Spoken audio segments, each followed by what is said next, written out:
Estudio bíblico, familia, iglesia y misión. Lamentaciones capítulo 3. Empezamos re bien, pues Lamentaciones. Lamentaciones capítulo 3. Las Lamentaciones de Jeremías, versículo 19 al 23. Acuérdate de mi aflicción y de mi abatimiento, del ajenjo y de la hiel.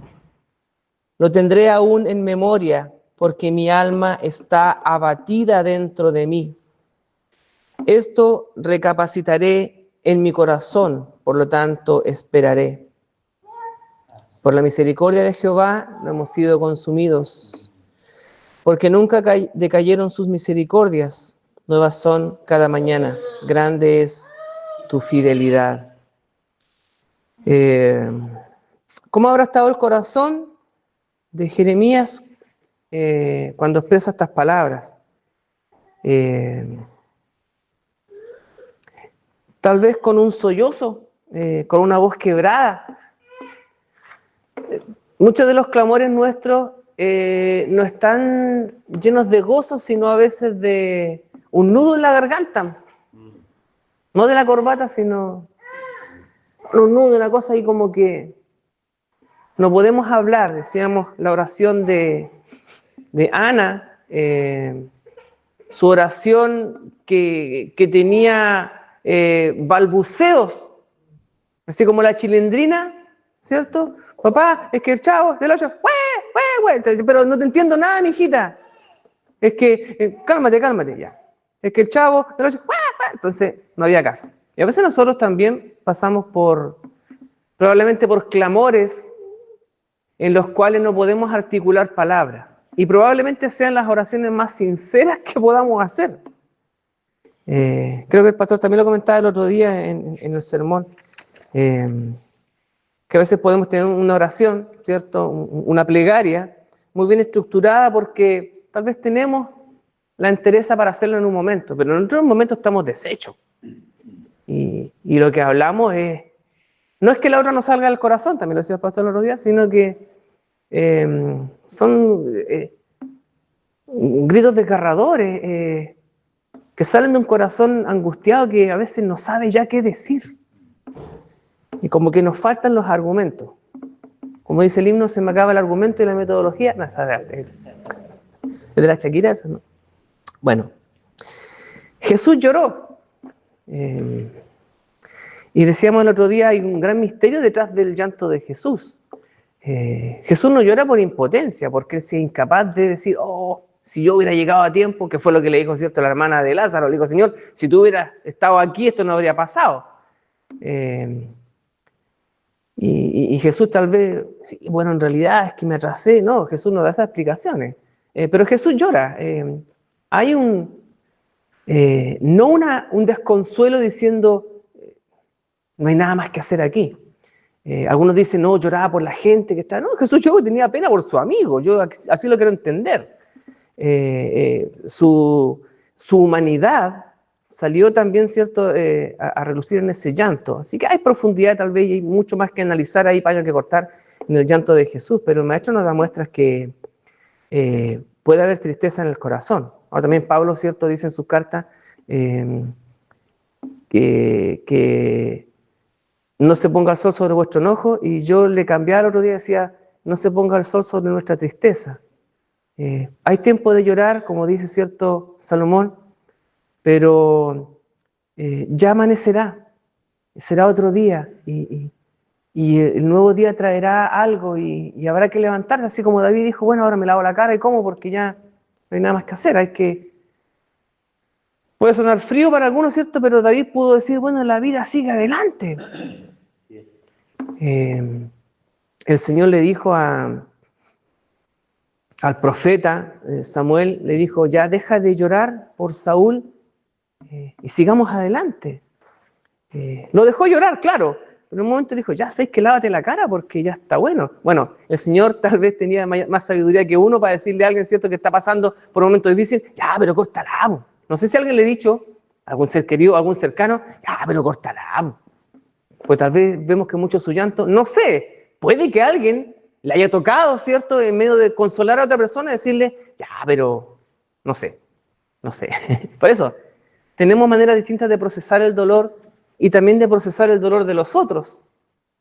¿Ya? Creo que cuando somos familia, cuando somos comunidad, también tenemos que hacernos cargo del dolor ajeno. ¿Cómo lo vamos a hacer? Dios nos dé sabiduría para tener el tino, para tener cierto, tal vez las palabras adecuadas, el momento adecuado, tal vez para saber abrazar, para saber consolar, para saber decir las palabras adecuadas o simplemente guardar silencio. Por eso que hay que aprender a llorar y también a consolar. Es parte del trabajo que como comunidad de fe tenemos que hacer y siguiendo también el mandato de Jesús que tenemos que estar con los que lloran. Les decía el otro día que los salmos también están llenos de desesperación. Pues. Los salmos son el corazón humano derramándose, así tal cual es. A veces queremos tomar teología de los salmos y los salmos nos muestran más el corazón humano que teología pura, ¿no? A veces los salmos no sirven mucho para hacer teología. ¿Hasta cuándo, oh Jehová, me olvidarás para siempre? Dice el Salmo 13. No, nada que ver, pues ¿dónde está tu fe? ¿Cierto? David, por favor, ¿de qué estamos hablando? ¿Ah? Derribaste a un gigante y ahora ahí, arratonado. No sé. ¿Hasta cuándo esconderás tu rostro de mí? Tremenda poesía, hermano, por favor. Ahí en el Salmo, qué Arjona, ni qué 8/4. Mira, aquí hay poesía, aquí hay poesía. Pero poesía desgarradora. ¿Hasta cuándo pondré consejos en mi alma, con tristezas en mi corazón cada día? ¿Hasta cuándo será enaltecido mi enemigo sobre mí? Mira, respóndeme, oh Jehová, Dios mío, alumbra mis ojos para que no duerma de muerte, para que no diga mi enemigo, lo vencí. Les compartía también el día lunes, creo, sí, el Salmo 42, que también lo leímos en el último estudio. Fueron mis lágrimas, mi pan de día y de noche, o sea, así ya como sorbetándose los mocos todo el día porque ya no le daba más el llanto, porque algunas personas han dicho, ya no me quedan lágrimas que llorar. Probablemente le quedan lágrimas, pero es una expresión poética para decir, me lo he llorado todo. Estoy agotado, cansado de llorar. También hemos visto gente que frente a dolores, como decía, tal vez uno de los más grandes, la partida de un ser querido, la partida de un hijo. Me acuerdo siempre de la Fanny, que su niñita partió muy joven.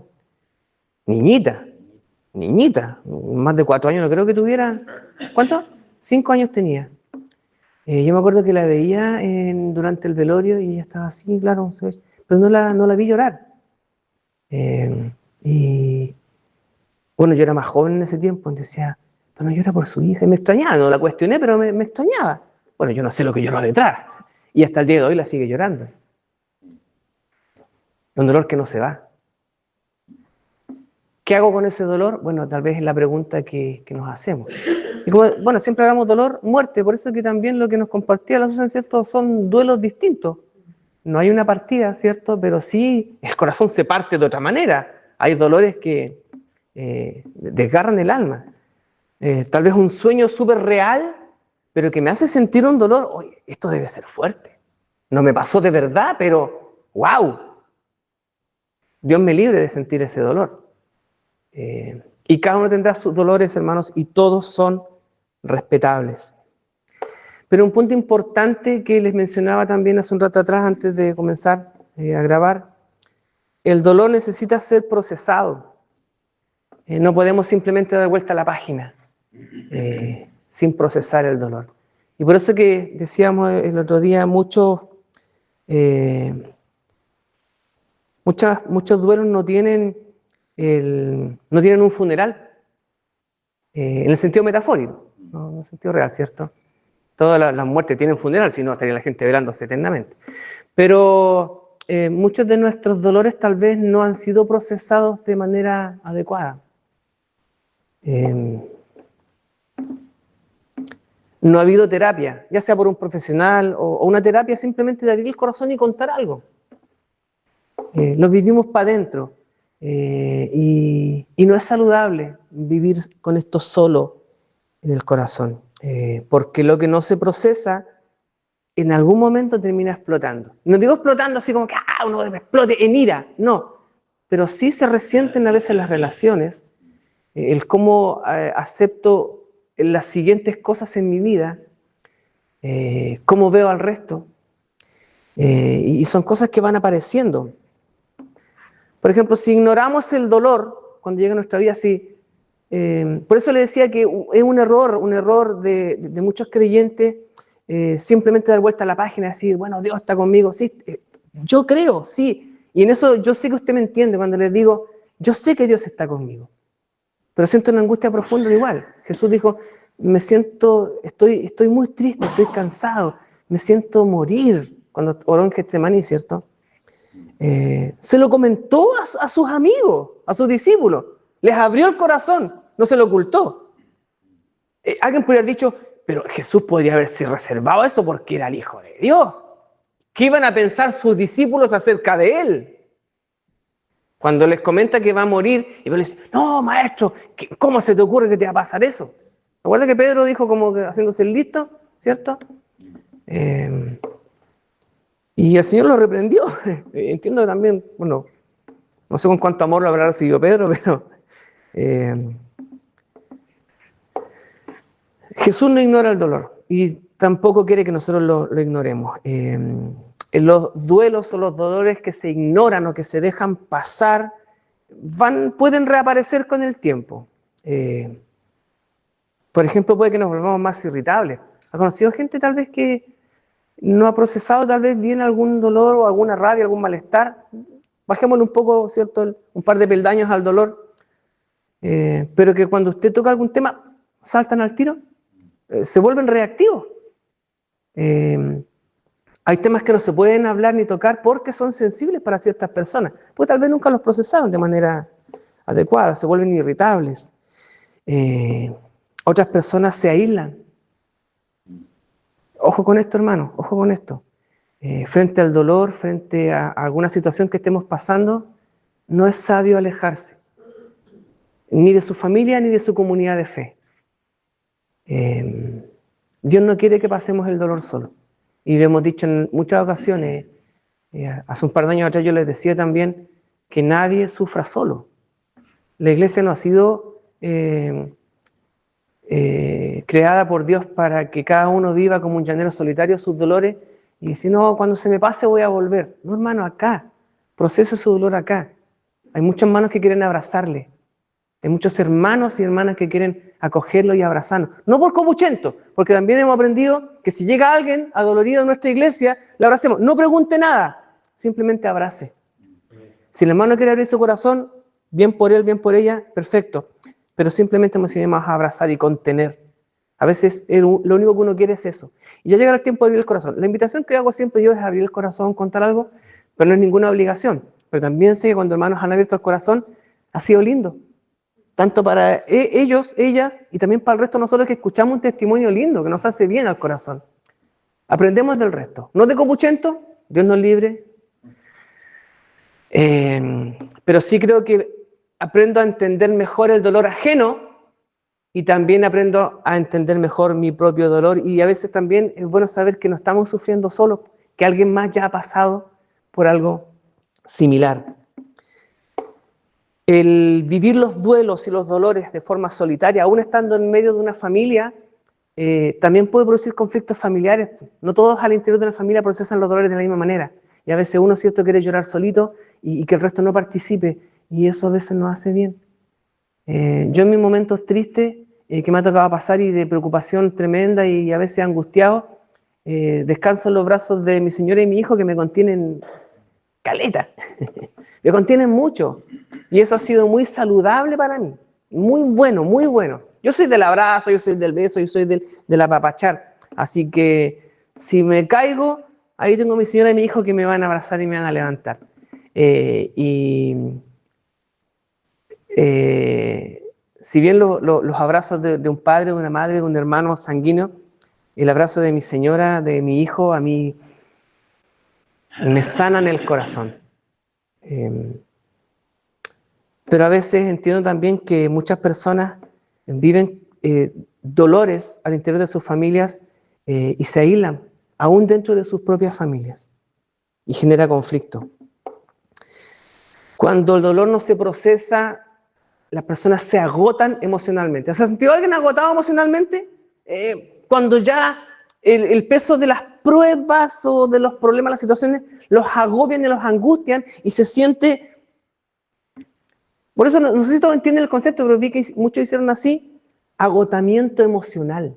No espiritual, no espiritual, porque entiendo que muchos hermanos están y siguen creyendo en Dios, pero emocionalmente terminan muy agotados. Yo he pasado por agotamiento emocional, me acuerdo vívidamente, lo repetí también otras veces, perdón que sea majadero, pero que llegué a un estudio bíblico acá y le dije, hermano, estoy reventado, estoy agotadísimo emocionalmente. No físicamente también pasaba la cuenta, pero emocionalmente estaba muy agotado. Y gracias a Dios lo confesé, pues, lo conté. Y eso me ayudó también a procesarlo mejor.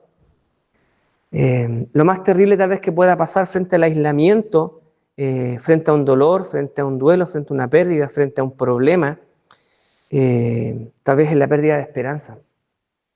¿He visto creyentes derrotados? Sí. Sí. He visto creyentes muy golpeados y que no han sido capaces de procesar bien el dolor y uno los ve súper derrotados. Y no es el momento de apuntarlo. Sentir compasión y tal vez de alguna manera intentar acercarnos. Pero también es difícil. Por eso que yo no tengo acá cuando lo estudio todas las respuestas, sino que lo que hago siempre es poner el ejercicio acá adelante y probablemente nosotros mismos van a surgir algunas respuestas y algunas experiencias personales. Frente a un hermano, una hermana que ha perdido la esperanza, tal vez la fuerza para vivir.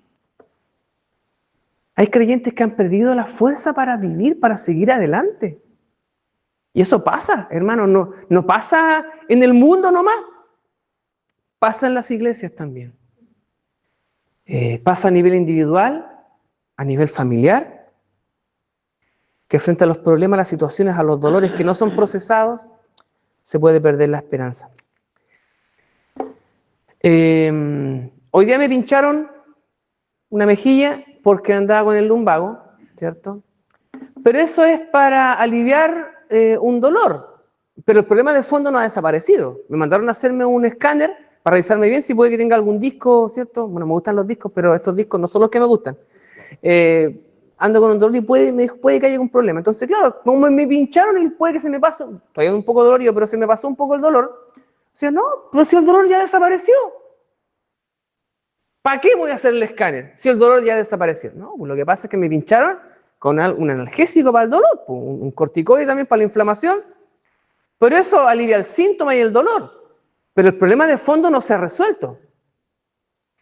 Entonces, Dios no quiere simplemente tratar el síntoma, sino que quiere tratar la enfermedad de fondo. Y a veces nosotros, mucha gente alivia sus dolores, alivia sus duelos de forma espiritual, como viviendo en éxtasis espirituales, yendo a muchos cultos, retiros y cosas así, pero nunca tratando el problema de fondo. Tal vez frente a una pregunta a un pastor, hermano, ¿cómo está? No, bien, pastor. Y no está bien, pues. Entonces lo que sucede aquí en los cultos es una catarsis nomás. Es una sensación de euforia que sentimos por un momento, pero cuando llego a la casa los problemas siguen ahí. O sea, hay gente que vive de culto a culto, de retiro en retiro, porque eso le produce alivio. Claro, es como que le pinchen una mejilla nomás, con un analgésico, pero el dolor sigue existiendo. Cuando desaparece el efecto, Dios quiere tratar la enfermedad, no simplemente dar paliativos para los dolores. Pero muchos creyentes han elegido el pinchazo nomás para que se me pase el dolor por un rato y no tratar el dolor de fondo. Por eso la invitación es esa, abrir el corazón y tratar el dolor de fondo. Un par de salmos, a ver, salmo.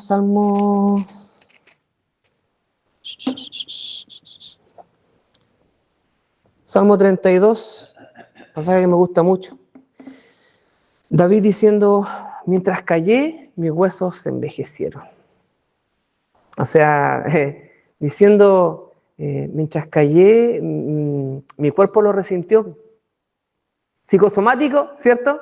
Decimos que los problemas emocionales pueden repercutir en lo físico también. Mientras callé se envejecieron mis huesos en mi gemir todo el día, porque de día y de noche se agravó sobre mí tu mano, se volvió mi verdor en sequedades de verano. Detrás de toda esta poesía hay un profundo dolor. Mi pecado te declaré y no encubrí mi iniquidad. Dije, confesaré mis transgresiones a Jehová, y tú perdonaste la maldad de mi pecado. Está hablando de acá de pecado, ¿cierto? Algo que había escondido en su corazón. Pero usted puede cambiar tal vez la palabra pecado por decir, expresé mis sentimientos delante de ti, Señor, te los conté y no te los escondí. Señor, ayúdame. ¿Ya? ¿En qué? Bueno, es que estoy pasándolo mal, hijo. No sé si alguien, tal vez, bueno, no sé si de repente nos enseñan en el instituto de la universidad, hay ciertos métodos para resolver situaciones o problemas y uno también son como preguntar muchas veces por qué. Ya, pero es que ando cansado, pero ¿por qué? No, es que hoy día tuve un problema, pero ¿por qué? Porque mi jefe me retó, pero ¿por qué? Porque sucede, pero ¿por qué? Y así, ¿por qué? Entonces finalmente llegamos, mediante varios por qué, al fondo, porque a veces nosotros confesamos un poco nomás, pero hermano, ¿pero por qué? ¿De dónde vendrá esto? ¿Ha examinado? Entonces creo que a veces haciendo nuestras preguntas, o el Señor nos pregunta, o algún hermano también, ¿cierto?, nos puede preguntar, es saludable abrir el corazón. Santiago 5:16,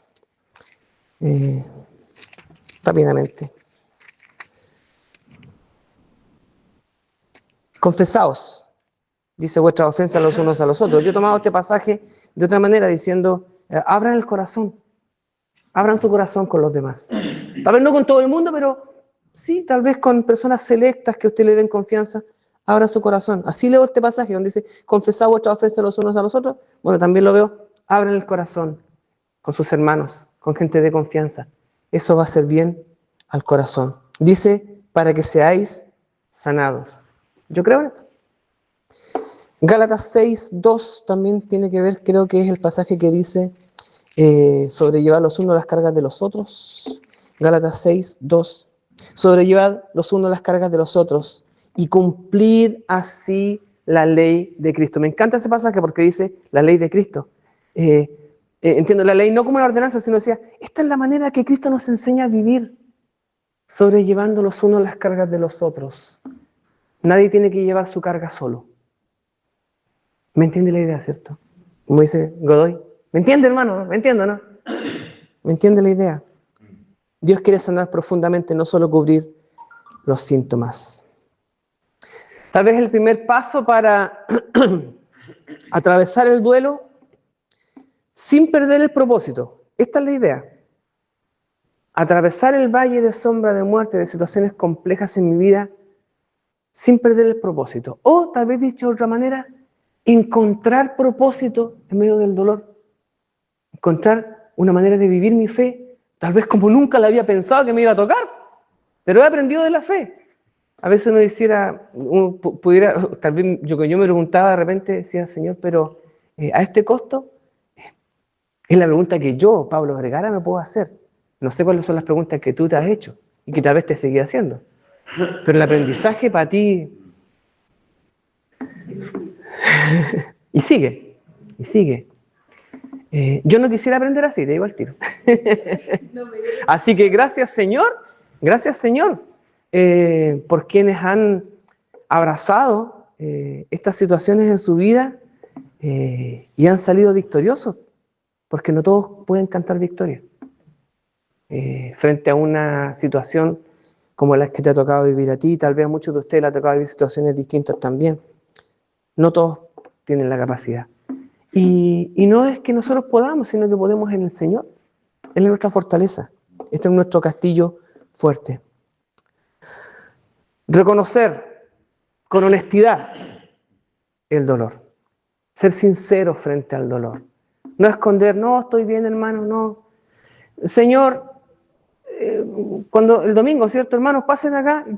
¿Qué dijeron las hermanas? Parece que nadie tiene problema, que nadie pasa adelante. Y ahí los hermanos, ¿cierto? Ya, sí, vamos a pasar igual. ¿Por qué no pasa uno? No, es que lo que yo estoy pasando no es para tanto. ¿Alguien lo ha pensado? No, eso lo piensa otra gente. No, creo que nosotros nunca hemos pensado eso. Yo creo que el domingo varios les pasó por la cabeza, no, creo que ahí tal vez otro más que necesitan más oración que yo. Y frente a la insistencia de la hermana, ahí empezamos a pasar, ¿cierto? La buena noticia es que Dios no está suficientemente ocupado como para no hacerse cargo de nosotros. Y Dios tampoco nos va a decir, no, ¿sabes qué pasa para atrás? Porque el de adelante está más urgido que tú. Así que anda para atrás, mejor no. Voy a atender esto más urgente primero y después me hago cargo de ti. Así como en urgencia del hospital. No, hermanos. Dios quiere hacerse cargo de su pequeño dolor, según usted. Dios tiene tiempo para hacerse cargo de eso. ¿No estamos, ¿cómo se llama esa categoría que hay en la urgencia? ¿Cierto? ¿Usted puede esperar hasta 6 horas? No, Señor, gracias porque estoy primero en la fila. Y el resto, todos están en primera fila. Él quiere atendernos, Él quiere hacerse cargo de nuestros dolores. No desprecie la compañía de Dios frente a su dolor, frente a su situación. Y le vuelvo a hacer la misma pregunta que le hice también la semana pasada. ¿Cuál ha sido su mayor dolor? O tal vez piense, ¿cuál ha sido aquel dolor que usted ha intentado tal vez minimizar o echar para el lado, decir, no, esto realmente no es tan importante? Y no es tampoco que estemos agrandando los problemas, ¿ya? Sino que creo que es darle la justa consideración. Y Dios nos ayuda a ser equilibrados también en la manera madura y correcta de pensar y darle un justo trato a nuestros dolores. Pero nuestros dolores tienen que ser tratados y Dios quiere hacerse cargo de eso también. ¿Amén? Nos queda mucho que estudiar acerca del dolor todavía, acerca de los duelos. Y yo espero que sigamos aprendiendo. Y como siempre digo, no tenemos todas las respuestas, pero ponemos el tema encima de la mesa y hay mucho que reflexionar. Espero que ustedes lo sigan conversando en la familia, con seres queridos, con los colegas en el trabajo, con un amigo, con el vecino, con quien sea. Amén.